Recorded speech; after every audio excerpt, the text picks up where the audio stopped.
We've been working on this for so long. It's exciting. I'm absolutely delighted to commence the ceremony to present the first MeCCSA Outstanding Achievement Awards. Obviously, I say the first. They're not really the first awards we've done, because we've done various awards in the past. They've been typically associated with conferences. They've been associated with the theme of the conference. They've been associated with the postgraduate networks. We, for a while, used to have an award which was for the best postgraduate paper, for example, which was sponsored by the ADMHEA.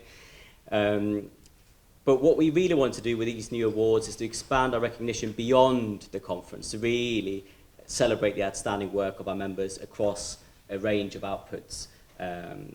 And I'm incredibly proud of the strength and the breadth of the submissions that we received for these inaugural awards, which really reflects, I think, the diversity of scholars, the types of research, and the subject matters that we engage with in MeCCSA.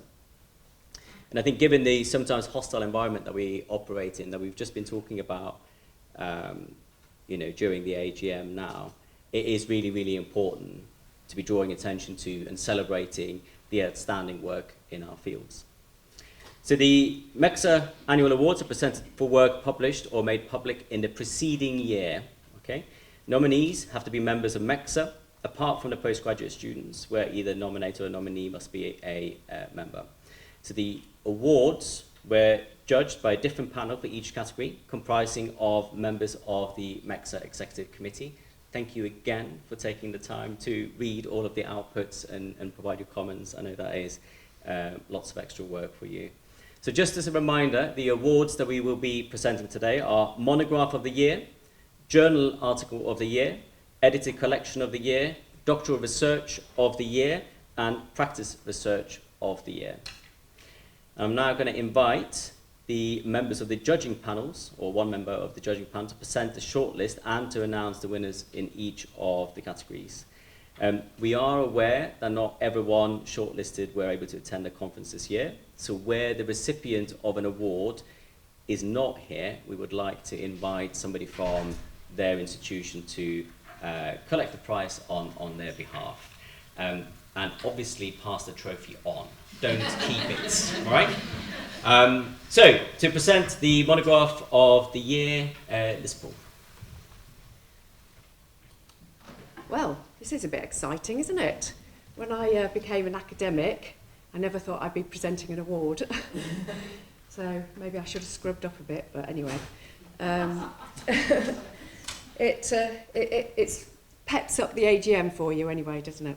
So yes, I am reading the nominees for the Monograph of the Year award, and they are Amy Holdsworth from the University of Glasgow for On Living with Television by Duke University Press, and another nominee from the University of Glasgow, David Martin Jones, for Colombo, Paying Attention 24/7, and the publisher was Edinburgh University Press. And lastly, Christian Vaccari from Loughborough and Augusto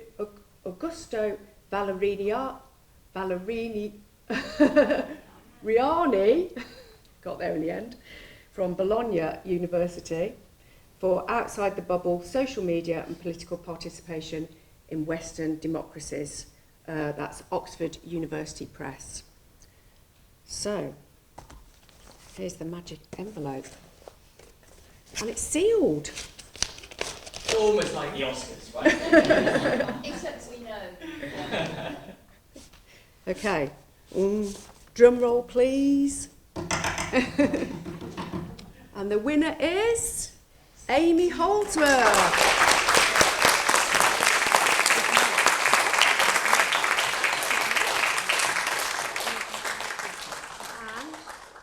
Just quickly going to say something. Well, I'm going to read out the judges' comments. And also to say that isn't Amy Holdsworth.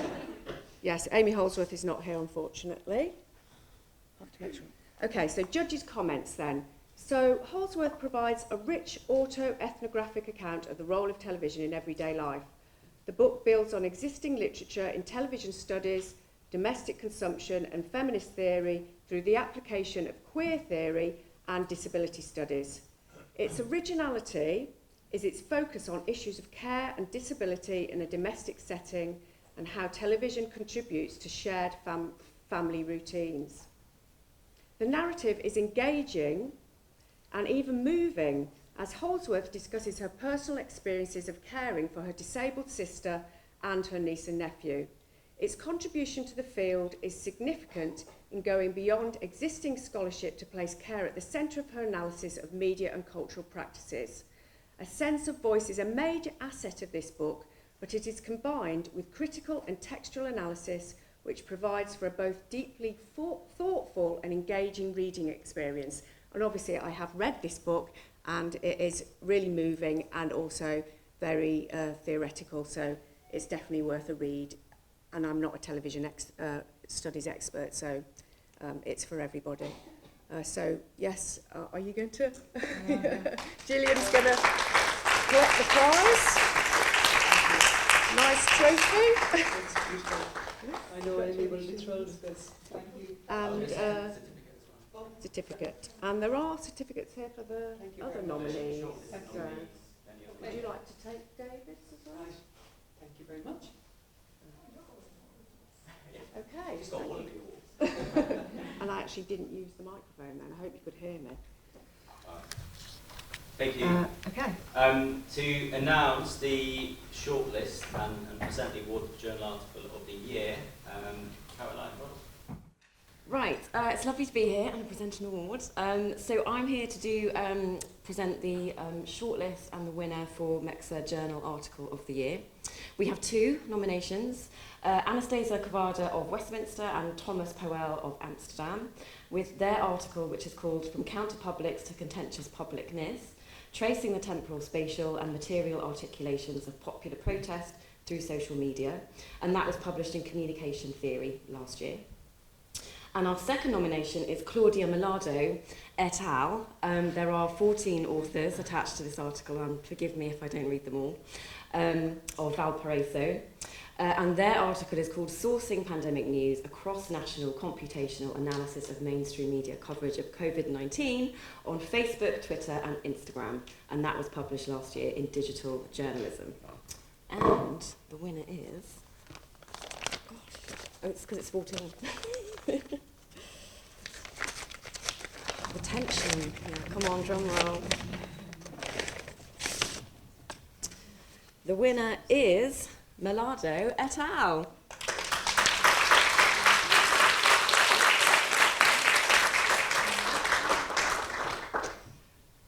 Right, just bear with me.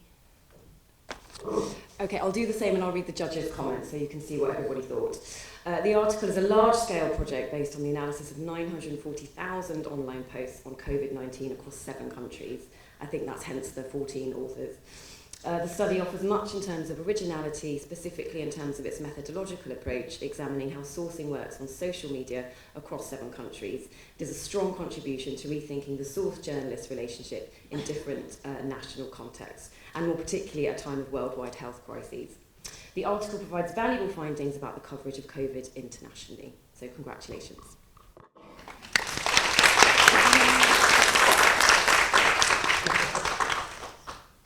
Authors and none of them turned None up, of them right? are here. You don't want that bit, do you? You got it. Do you want the certificate? To present the shortlist for the edited collection and the winner, John Lamb.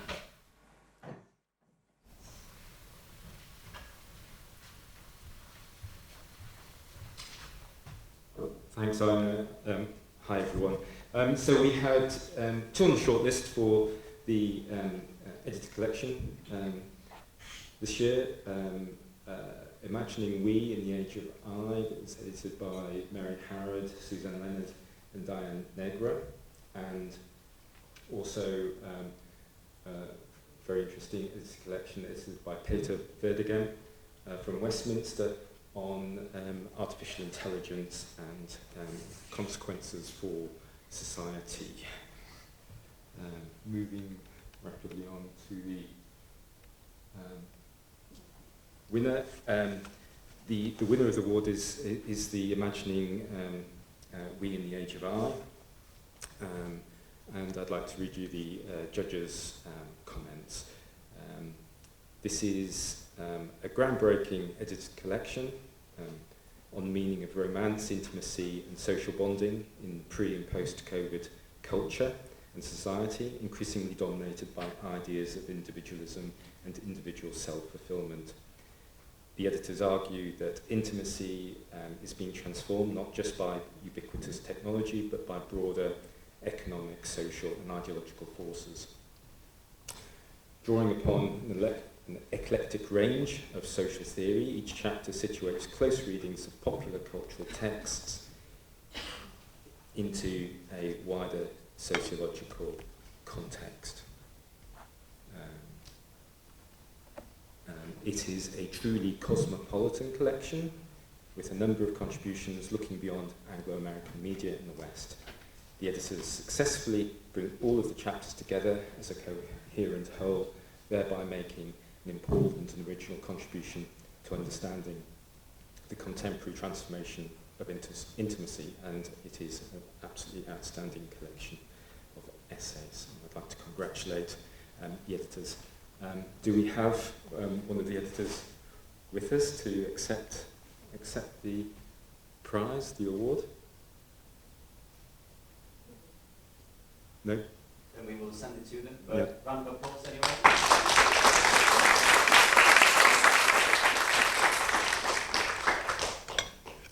Thank you, John. Okay, so to the doctoral research of the year is going to be presented by Cindy Carson. Okay, it's my pleasure to be able to announce to you the shortlisted candidates for Best Doctoral Research Thesis, and also then ultimately the winner in this category. So the three shortlisted are, I'll read from my screen since I'm a little bit blind. Or not. Stephen Goulding from Ulster University for From Militancy to New Media, the Discursive Construction of Irish Republicanism. The second shortlisted person is Natalie Ann Hall, University of Manchester, for Taking Back Control, the online political engagement of pro-Leave, non-digital native Facebook users.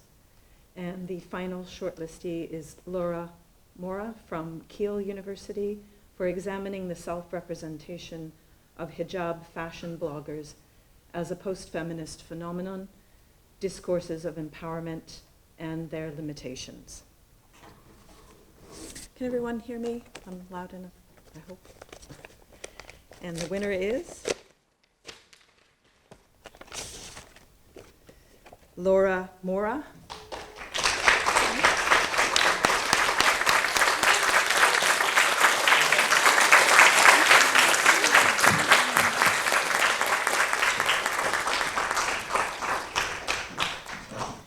And our winner is here. That's fantastic. Thank you so much. Thank you very much.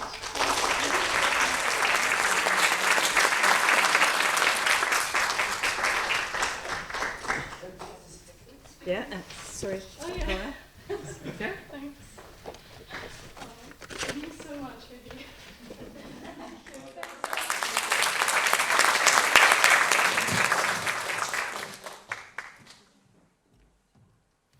Thank you. And then for our final award, which is Practice-Based Research of the Year, presented by Sarah Hicks. Okay, is that the microphone? Yes, it is, obviously. Okay, it was great to be on the judging panel for this practice-based research award. Really, really broad range of items submitted, and great pleasure then in announcing our two nominees. So Shweta Ghosh for We Make Film, which was a practice-based piece of research using film, and Alistair Cole's IRM Boat Song. And shall I just flick off instead of opening the envelope? Gosh, it's not as exciting with digital. Are we ready? Okay, so the winner is Alistair Cole for the IRM Boat Song.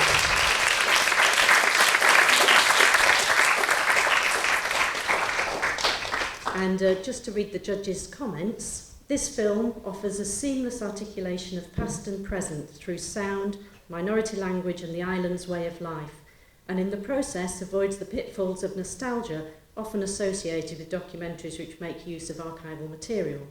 This community-led documentary opens up novel possibilities for audio-visual practice-based research with and for working people in marginalised geographical and linguistic areas. This feature-length, research-led documentary presents a poetic treatment of archived sound material juxtaposed with contemporary footage, using Scottish Gaelic and minority language to discuss the historical and contemporary significance of the sea and fishing. This novel and creative approach to documentary provides an original and engaging voice for these communities and the issues they face. And I don't know if we have Alistair Cole here or somebody who could accept the award on his behalf. I will accept it. Right. And he would like to be here in person, except that he was on holiday in Italy, and he was on his bike, and he collided with a bus, and he's now in hospital with a broken leg. God, wow. But otherwise, he would want to be here. But I said that I would obviously be here, and I will collect it on his behalf and give it to him. Oh, well, this is a real mission.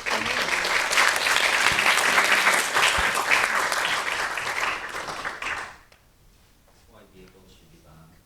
Absolutely. Yeah. Yeah. That concludes the MeCCSA Outstanding Achievement Award ceremony.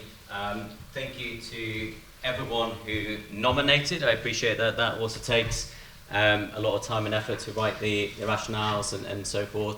Thank you to everyone who put themselves forward and helped with the judging and the reviewing. One final round of applause to all the winners, please. Come on.